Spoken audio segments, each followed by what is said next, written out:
Breathe deep and fly high. Breathe deep and fly high, fellow cadets. I hope that you are having a good day. Today, we are going to be reading Chapter 2 of the Priory of the Orange Tree.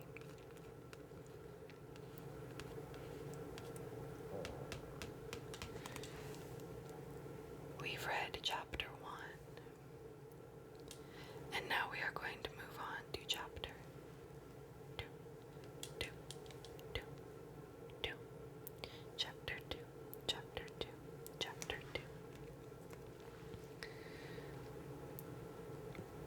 So, let's begin. Let's begin.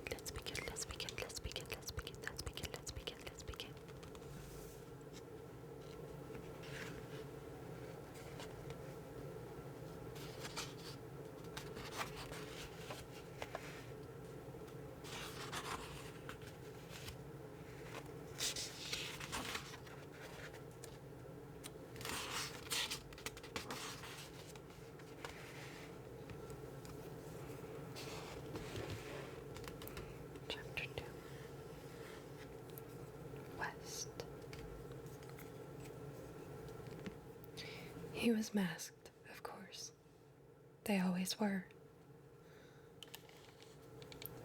Only a fool would trespass in the Queen Tower without ensuring his anonymity, and if he had gained access to the Privy Chamber, then this cutthroat was certainly no fool.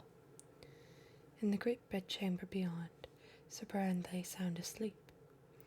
With her hair unbound and her lashes dark against her cheeks, the Queen of Inyas would be a picture of repose. Tonight it was Rosalind Crest who slept beside her. Both were unaware that a shadow bent on slaughter moved closer by the moment. When Sir Bran retired, the key to her most private space was left in the possession of one of her ladies of the bedchamber. Catherine Whitley had it now, and she was in the Horn Gallery. The royal apartments were guarded by the Knights of the Body, but the door to the great bedchamber was not always watched. After all, there was only one key. No risk of intrusion. In the Privy Chamber, the last rampart between the royal bed and the outside world, the cutthroat looked over his shoulder. Sir Gules Heath had returned to his post outside, unaware of the threat that had stolen in while he was elsewhere. Unaware of Ede, concealed in the rafters, watching the cutthroat touch the door that would lead him to the Queen. In silence, the intruder removed a key from his cloak and slid it into the lock.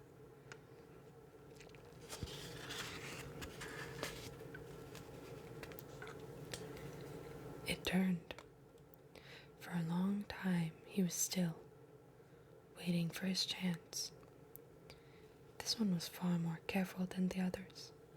When Heath gave way to one of his coughing fits, the intruder cracked open the door to the great bedchamber. With the other hand, he unsheathed a blade, the same make of blade the others had used. When he moved, so did Ede. She dropped in silence from the beam above him. Her bare feet lit upon the marble. As the cutthroat stepped into the great bedchamber, dagger aloft, she covered his mouth and drove her blade between his ribs. The cutthroat bucked. Ede held fast, careful not to let a drop of blood spill onto her.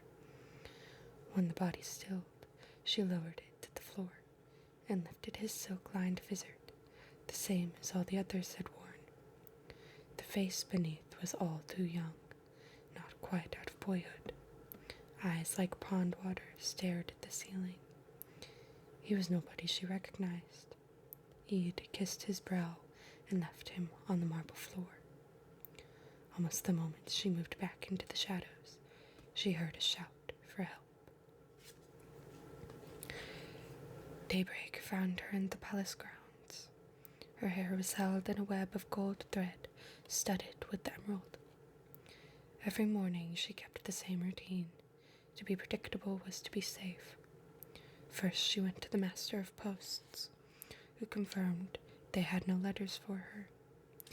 Then she went to the gate and gazed out at the city of Ascalon, and she imagined that one day she might walk through it and keep walking until she reached a port and a ship that would take her home to Lasia. Sometimes she would glimpse someone she knew out there, and they would exchange the smallest of nods. Finally, she would go to the banqueting house to break her fast with Margaret, and then, at 8, her duties would begin. Her first today was to trace the royal laundress. He'd soon found the woman behind the great kitchen in a recess draped with ivy. A stable hand seemed to be counting the freckles on her neckline with his tongue. "Good morrow to both," he'd said. The bear sprang apart with gasps. Wild-eyed, the stable hand bolted like one of his horses. "Mistress Dorian." The laundress smoothed down her skirts and bobbed a curtsy, flushing to the roots of her hair. "Oh, please don't tell anyone, mistress, or I shall be ruined." "You need not curtsy. I am not a lady." Ede smiled. "I thought it prudent to remind you that you must attend on Her Majesty every day. You have been lax as of late." "Oh, Mistress Dorian, I confess my mind has been elsewhere, but I have been so anxious." The laundress wrung her calloused hands. "The servants have been whispering, mistress. They say a wyverling snatched some livestock from the lakes not 2 days ago. A wyverling! Is it not frightening that the servants of the Nameless One are waking?" Why? Have you hit upon the very reason you must be prudent in your work? Those servants of the Nameless One wish Her Majesty gone, for her death would bring their master back into this world, he'd said. That is why your role is vital, good wife. You must not fail to check her sheets each day for poison, and to keep her bedding fresh and sweet. Of course, yes. I promise I shall be more attentive in my duties. Oh, but you must not promise me. You must promise the saint. He tilted her head toward the royal sanctuary. Go to him now. Perhaps you can ask your forgiveness for your indiscretion. Go with your lover and pray for clemency. Make haste. As the laundress rushed away, Ede smothered a smile. It was almost too easy to fluster the Inysh. The smile soon faded. A wyverling had dared to steal livestock from humans. Though draconic creatures had been stirring from their long slumbers for years, sightings had remained uncommon. Yet the last few months had seen several. It boded ill that the beasts were growing bold enough to hunt in settled areas. Keeping to the shade, Ede took the long way to the royal apartments. She skirted the royal library, stepped around one of the white peacocks that roamed the grounds, and entered the cloisters.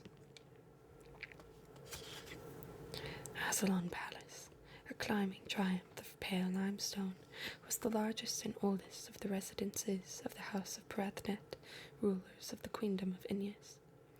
The damage wreaked upon it in the grief of ages, when the draconic army had mounted its year-long war against humankind, had long since been erased. Each window was fitted with stained glass in all colors of the rainbow. Its grounds were home to a sanctuary of virtues, gardens with shaded lawns, and the immense royal library with its marble-faced clock tower. It was the only place the Brown would hold a court during the summer. An apple tree stood in the middle of the courtyard. He'd stopped at the sight of it, chest aching. 5 days since Loth had disappeared from the palace in the dead of night, along with Lord Kitzenglade. Nobody knew where they had gone or where they had left to the court without permission. Zabran had worn her disquiet like a cloak, but Ede had kept hers quiet and close. She recalled the smell of wood smoke at her first feast of fellowship, where she had first made the acquaintance of Lord Ardalith Beck. Every autumn, the court would come together to exchange gifts and rejoice in their unity and virtudom. It was the first time they had seen one another in person, but Loth had told her later that he had long been curious about the new maid of honor. He had heard whispers of an 18-year-old southerner, neither noble nor peasant, freshly converted to the virtues of knighthood. Many courtiers had seen the ambassador to Ayrshire present her to the queen. "I bring no jewels or gold to celebrate the new year, your majesty. Instead, I bring you a lady for your upper household, just as I had said. Loyalty is the greatest gift of all." The queen herself had only been 20. A lady-in-waiting of no noble or blood or title was a peculiar gift, but courtesy forced her to accept. It was called the Feast of Fellowship, but fellowship only went so far. Nobody had approached Ede for a dance that night. Nobody but Loth. Broad-shouldered, a head taller than she was, with deep black skin and a warm northern inflection. Everyone at court had known his name, heir to Golden Birch, the birthplace of the saint, and close friends to Queen Sabran. "Mistress Dorian," he had said, bowing, "if you would do me the honour of a dance, so I could escape from the Chancellor of the Exchequers," rather dull conversation, "I would be in your debt. In return, I will fetch a flagon of the finest wine in Ascalon, and half will be yours. What say you?" She had needed a friend, and a stronger drink, so even though he was Lord Audleth Beck, and even though she was a stranger to him, they had danced 3 pavans and spent the rest of the night beside the apple tree, drinking and talking under the stars. Before Ede knew it, a friendship had blossomed. Now he was gone, and there was only one explanation. Loth would never have left court of his own accord, certainly not without telling his sister or asking leave from Sabran. The only explanation was that he had been forced. Both she and Margaret tried to warn him. They had told him that his friendship with Sabran, friendship struck up in their childhood, would eventually make him a threat to her marriage prospects, that he must be less familiar with her now than that they were older. Loth had never listened to reason. Ede shook herself out of reverie. As she left the cloisters, she stood aside for a group of retainers in the service of Lady Ingrain Crest, the Duchess of Justice. Her livery badge was embroidered on their tabards. The sundial garden drank in the morning light. Its paths were honeyed by the sun, and the roses that trimmed its lawns held a soft blush. It was watched over by the statues of the 5 great queens of the House of Berethnet, which stood on a lintel above the entrance to the nearby Durn Tower. Sabran usually liked to take walks on days like this, arm in arm with one of her ladies, but today the paths were empty. The queen would be in no mood for a stroll when a corpse had been found so close to her bed. Ede approached the tower. The wood vines that snaked up it were thick with purple blossom. She ascended the many stairs within and made her way to the royal apartments.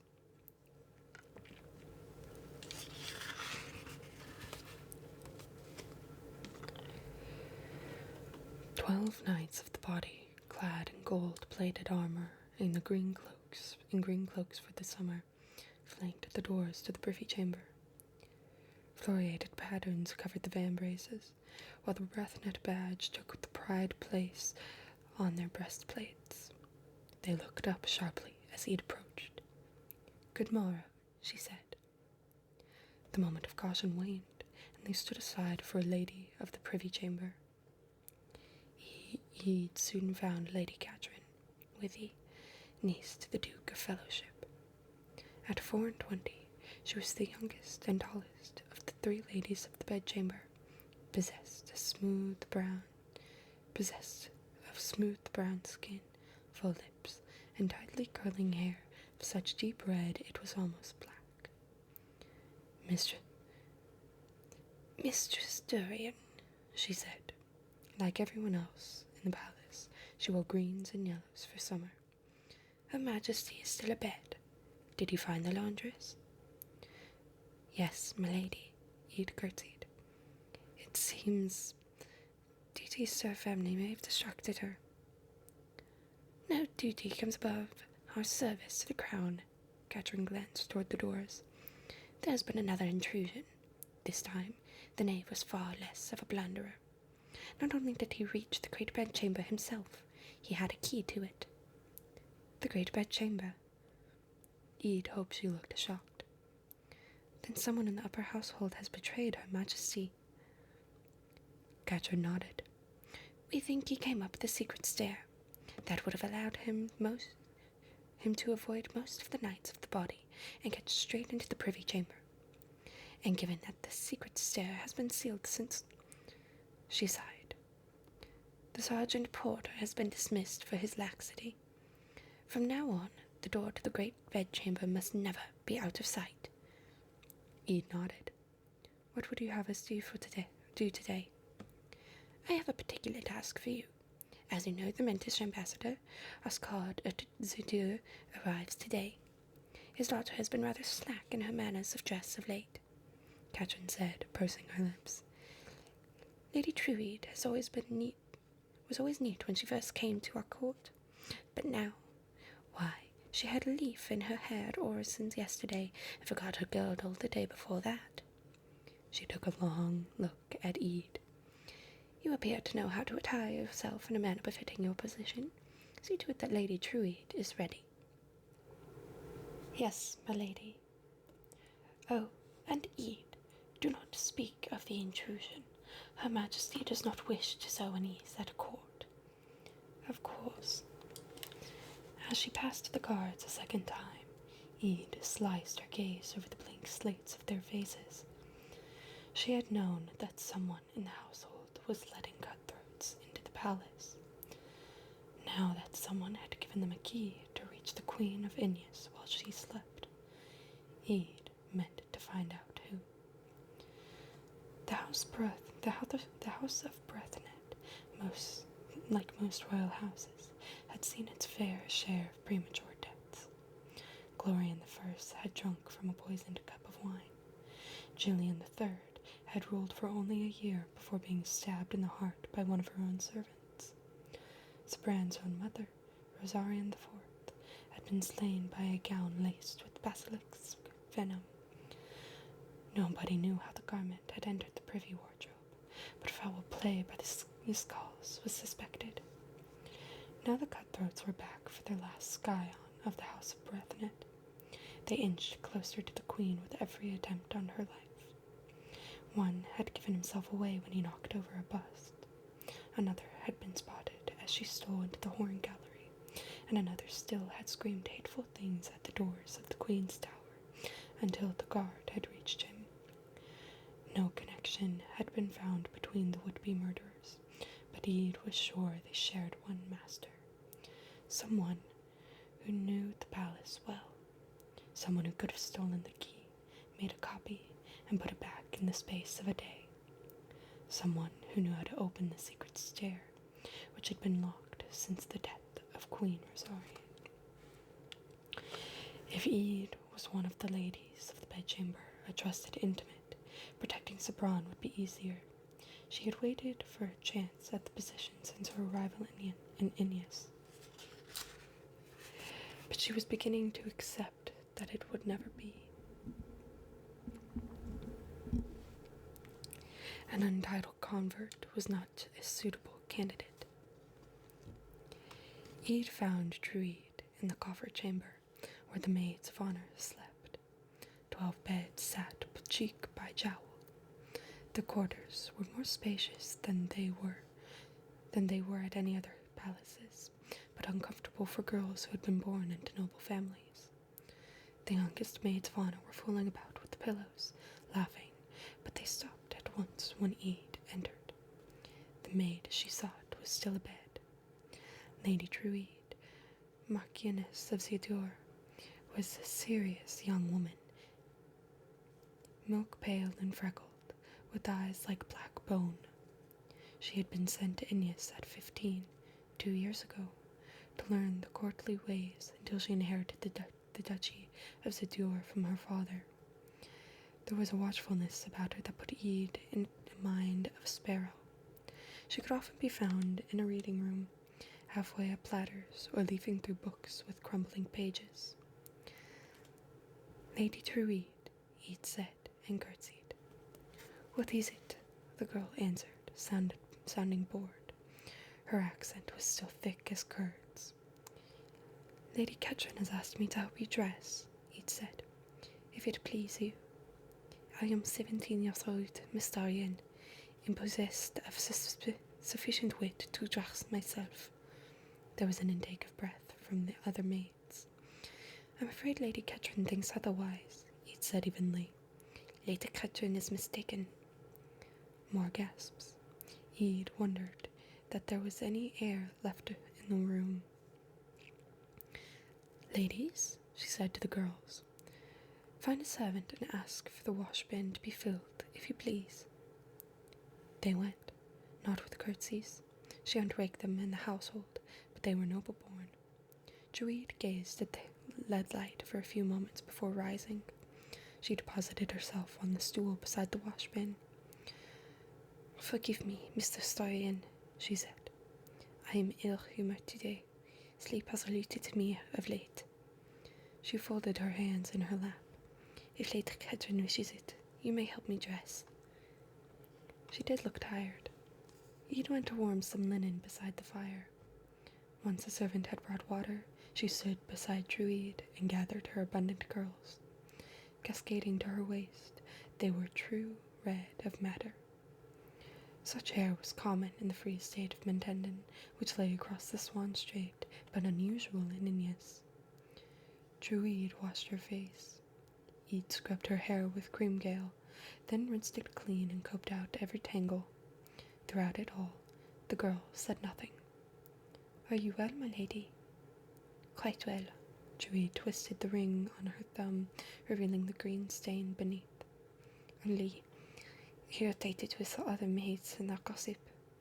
Tell me, Mr. Starian, have you heard anything of Master Tim Siriot, who was a squire to Sir Mark Birkin?" Eid patted Druid's hair with the fire-warmed linen. "Not a great deal," she said. "Only that he left court in the winter without permission, and that he had gambling debts." "Why?" "The other girls talk ceaselessly of his absence, inventing wild stories. I hope to silence them." "I'm sorry to disappoint you." Druid looked up from her under her auburn lashes. "You are a maid of honor once?" "Yes." He had wrung out the linen. "For 4 years, after Ambassador Ukespad brought me to court. And then you are promoted. Perhaps Queen Sapon will make me Lady of the Privy Chamber one day too," Druid mused. "Then I would not have to sleep in this cage." "All the world is a cage in a young girl's eyes," Eid said. Eid laid a hand on her shoulder. "I will fetch you a gown." Druid went to sit beside the fire and finger-comb her hair. Eid left her to dry. Outside the room, Lady Olivia Markin, mother of the maids, was rousing her charges with that crumhorn of a voice. When she saw Eid, she said stiffly, "Mistress Darian?" She enunciated the name as it were in affliction. Eid expected that from certain members of the court. After all, she was a southerner, born outside virtuedom, and that made the Innish suspicious. "Lady Olivia," she said calmly, "Lady Catherine sent me to help dress Lady Druid. May I have her gown?" Follow me." Olivia led her down another corridor. A spring of grey hair had escaped her coif. "I wish that girl would eat. She'll wither away like a blossom in winter." "How long has she had no appetite?" "Since the feast in early spring." Olivia tossed her a disdainful glance. "Make her look well. father will be angry if he thinks this child is being underfed. She is not sick? I know the signs of sickness, mistress. Ede smiled a little. Love sickness, then? Olivia pursed her lips. She is a maid of honor, and I will have no gossip in the coffer chamber. Your pardon, my lady, 'twas a jest. You are Queen Sabran's lady-in-waiting, not her fool.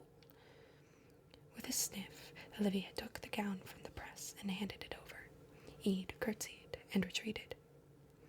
Her very soul abhorred that woman. The 4 years she had spent as a maid of honor had been the most miserable of her life. Even after her public conversation with the 6 virtues, still her loyalty to the House of Berethnet had been questioned. She remembered lying on her hard bed in the coffer chamber, footsore, listening to the other girls titter about her southern accent and speculate on the sort of hearsay she must practice in Ayrshire. Olivia had never said a word to stop them. In her heart, Ede had known that it would pass, but it had hurt her pride to be ridiculed. When a vacancy had opened in the privy chamber, the mother of the maids had been only too happy to be rid of her. Ede had gone from dancing for the queen to emptying her washbins and tidying the royal apartments. She had her own room, and a better wage now. In the coffer chamber, Druid was in a fresh shift. Ede helped her into a corset and a summer petticoat, then a black silk gown with puffed sleeves and a lace partlet. A brooch showing the shield of her patron, the Knight of Courage, gleamed over her heart. All children of Virtudom chose their patron knight when they reached the age of 12. Ede wore one too, a sheaf of white for generosity. She had received hers at her conversation. Mistress, Druid said, the other maids of honor say you are a heretic. I say my orisons at sanctuary, he said, unlike some of those maids of honor. Druid watched her face. Is Ede Florian really your name? She asked suddenly. It does not sound Arsey to my ear. Ede picked up a coil of gold ribbon. Do you speak Arsey, then, my lady? No, but I have read histories of the country. Reading, Ede said lightly. A dangerous pastime. Druid looked up at her, sharp-eyed. You mock me. By no means. There is great power in stories. All stories go from a seed of truth, Druid said. They are knowledge after figuration. Then I trust you will use your knowledge for good. Ede skimmed her fingers through the red curls. Since you ask, no, it is not my real name. I thought not. What is your real name? Ede eased back 2 locks of hair and braided them with the ribbon. Nobody has ever heard it. Druid raised her eyebrows. Not even Her Majesty? No. Ede turned the girl to face her. The mother of maids is concerned for your health. Are you quite sure you are well? Druid hesitated. Ede placed a sisterly hand on her arm. You know a secret of mine. We are bound by a vow of silence. Are you with child? Is that it? Druid stiffened. I am not. Then what is it? It is none of your concern. I have had a delicate stomach, that's all, since Master Sawyer left. Druid looked as if she had struck her. He left in the spring, Ede said. Lady Olivia says that you have had little appetite since then. You presume too much, Lady Mistress Dorian. Far too much. Druid pulled away from her, nostrils flared. I am Druid at the deer. Blood of the veteran Marchioness of the deer. The mere idea that I would stoop to wedding with some low-born squire. She turned her back. Get out of my sight, or I will tell Lady Olivia that you are spreading lies about a maid of honor. Ede smiled briefly and retreated. She had been at court for far too long to be rankled by a child. Olivia watched her leave the corridor. As she stepped into the sunlight, Ede breathed in the smell of fresh-cut grass. One thing was clear. Ch.2 had been secretly intimate with Dream Sawyard, and Ede made it her business to know the secrets of the court. If the mother willed it, she would know this one, too. Our next chapter will be Chapter 3, and that will be the final part of our reading of the Priory of the Orange Tree. However, now that we have finished Chapter 2, that will be the end of our video today.